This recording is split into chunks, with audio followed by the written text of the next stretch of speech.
আসসালামু আলাইকুম বন্ধুরা, আজকে আপনাদের সামনে হাজির হলাম। আপনাদেরকে খিচুড়ি রান্না করে দেখাবো।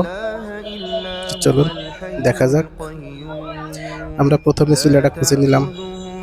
চুলা খুঁজে নিয়ে ডেকটা বসিয়ে দিয়ে এর মধ্যে আমরা তেল দিয়ে দিলাম 2 কেজি। আমরা 10 কেজি চাউলের খিচুড়ি রান্না করব।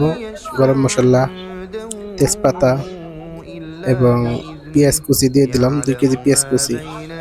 আর একটা বিষয় হচ্ছে বন্ধুরা, এই ভিডিওতে আপনারা যে রান্নাটি দেখতে পাচ্ছেন ডিসক্রিপশনে এই রান্নার ফর্মুলাগুলি সব দিয়ে দিব, আপনারা অবশ্যই দেখে নেবেন। তো এখানে আমরা দিয়ে দিচ্ছি আদা বাটা 300 গ্রাম, রসুন বাটা 300 গ্রাম, দিয়ে দিছি জিরা বাটা 100 গ্রাম। তারপরে আমরা এগুলি সুন্দর মতো কষিয়ে নিতেছি। কষানোর পরে আমরা মোটামুটি লবণ দিয়ে দিব, কারণ আমরা এই 4 কেজি মুরগি গোশত নিয়েছি। এই মুরগি গোশতটা আমরা একসাথে এখানেই ভুনে করে দেব। এখন দিয়ে দিছি 100 গ্রাম হলুদের গুঁড়া, 100 গ্রাম মরিচের গুঁড়া গুলিয়ে দিয়ে দিলাম এর মধ্যে। দেখতে পাচ্ছেন কালারটা কিন্তু খুব সুন্দর আসছে। এখন আমরা মুরগির গোশতটা দিয়ে দিলাম। এই মুরগির গোশতটা দিয়ে আমরা সুন্দর করে এটাকে ভুনা করে নেব। তবে খেয়াল রাখবেন, যেহেতু আমরা একসাথে চাউল ডাল এবং খিচুড়ি একসাথে ভুনা করব, রান্না করব, তো আমরা খিচুড়িটা যেহেতু চাউলের মুরগির সাথেই দিয়ে দেব, তো অবশ্যই আমরা মুরগির গোশতটা 80% সেদ্ধ করব। ঠিক আছে, 80% সেদ্ধ করলে চাউলের সাথে আর 20% সেদ্ধ হয়ে যাবে। আপনারা সম্পূর্ণ ভিডিওটি দেখুন, অবশ্যই প্রসেসটা শিখতে পারবেন। আর বন্ধুরা, যদি রান্নার রেসিপিটা আপনাদের পছন্দ হয় অবশ্যই লাইক কমেন্ট শেয়ার দিয়ে যাবেন, যাতে নাকি পরবর্তী ভিডিও আপনাদের কাছে চলে আসে। এখন আমরা দিয়ে দিছি 1 কেজি মুগ ডাল। এই মুগ ডালটা আমরা আগেই ভেজে রেখেছিলাম। মুগ ডালটা সুন্দর করে নাড়াচাড়া দিয়ে আমরা এই করে নিতেছি, মিক্স করে নিতেছি। দেখতে পাচ্ছেন মুগ ডাল গোশ সুন্দর একটা কালার আসছে। এখন আমরা দিয়ে দেবো 10 কেজি চাউল আর 2 কেজি মসুরের ডাল একসাথে ধুইয়া শুকনো দিয়ে রাখছিলাম। এখন আমরা এটা দিয়ে সুন্দর করে মিক্স করে নেব। একটা কথা খেয়াল রাখবেন, সুন্দর করে মিক্স করে নিলে আপনার এই রান্নাটার ফ্লেভারটা সুন্দর আসবে। আপনারা দেখতে পাচ্ছেন সুন্দর করে মিক্স করে নিতেছি।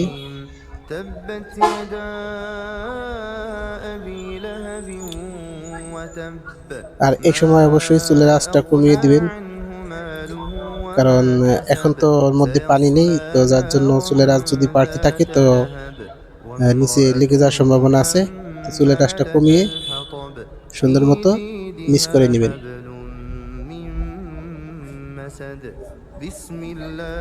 আপনারা দেখতে পাচ্ছেন আমরা সুন্দর করে মশলাটা চাউলের সাথে চাউল ডাউল একসাথে মিক্স করে নিতেছি।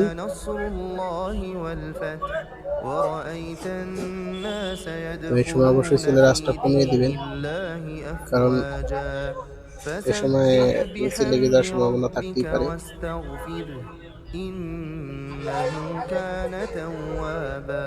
বন্ধুরা, আপনারা দেখছেন আমরা এখন পানি দিয়ে দিতেছি।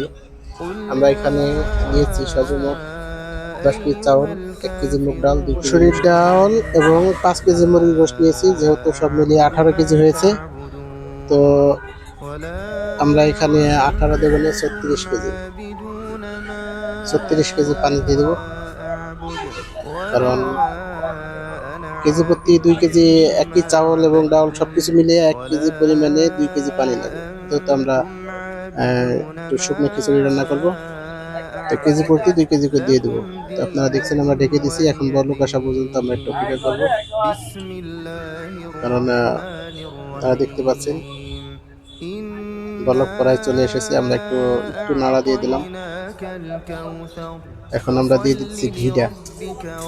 আমাদের এইটা কিন্তু সুন্দর মতো মোটামুটি বলক আসতেছে, আমরা ঘি দিয়ে দিলাম। এখন ঘিটা অবশ্য এই সময় ঘিটা দিয়ে দিলে খিচুড়ির ফ্লেভারটা খুব সুন্দর হয় এবং খাইতে খুব সুস্বাদু হয়। এখন আমরা দিয়ে দিলাম 100 গ্রাম জিরা বাটা। জিরাটা আমরা সুন্দর করে ভেজে গুঁড়া করে রেখেছিলাম, ওটা দিয়ে দিলাম। বন্ধুরা দেখতে পাচ্ছেন আমাদের খিচুড়ি কিন্তু প্রায় শেষের দিকে। আহ, এটা আমরা সুন্দর করে মিক্স করে এটা আমরা এখন কিছু সময়ের মধ্যেই দমে দিয়ে দেবো। ঠিক আছে, কিছু সময়ের মধ্যেই দমে দিয়ে দেবো। দেখতে পাচ্ছেন পানি কিন্তু মোটামুটি শুকিয়ে গেছে। এখন যে পানিটা আছে মোটামুটি এই পানিটা দমে দিয়ে 20 মিনিট রাখলে পানিটা সুন্দর মতো শুকিয়ে যাবে। চাউল কিন্তু 80% সেদ্ধ হয়েছে, চাউল পুরোপুরি সেদ্ধ হয় নাই, চাউলটা 80% সিদ্ধ হয়েছে। আমরা এখন একটু লবণটা চেখে নিব,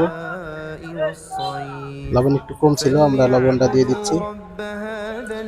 দেখতে পাচ্ছেন পানি কিন্তু প্রায় শুকিয়ে গেছে। আমরা খিচুড়িটা নামিয়ে ফেলেছি, এখন আমরা খিচুড়িটা দমে দিয়ে দিতেছি। আর দেখতে পাচ্ছেন খিচুড়িটা কিন্তু পানি শুকিয়ে গেছে এবং সুন্দর মতো সেদ্ধ হয়ে গেছে। খিচুড়ির কালারটাও কিন্তু সুন্দর হয়েছে।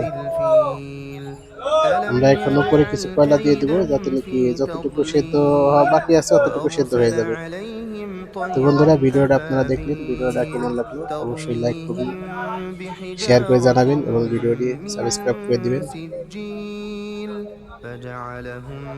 বেল আইকনটি বাজিয়ে দিবেন যাতে প্রথম ভিডিওটি আপনার কাছে পৌঁছায়। তো আজকের মতো আপনাদেরকে দেখানোর চেষ্টা করলাম। আর এর সাথে কি কি অ্যারেঞ্জমেন্ট দেওয়া হয়েছে আপনারা ভিডিও ডিসক্রিপশনে গেলে সবকিছু পেয়ে যাবেন। ভিডিও ডিসক্রিপশনে সবকিছু দিয়ে দিয়েছি, যার যার দেখার দরকার ওখান থেকে দেখে নেবেন এবং আশা করি সবসময় পাশেই থাকবেন। ভালো থাকবেন সবাই। আসসালামু আলাইকুম।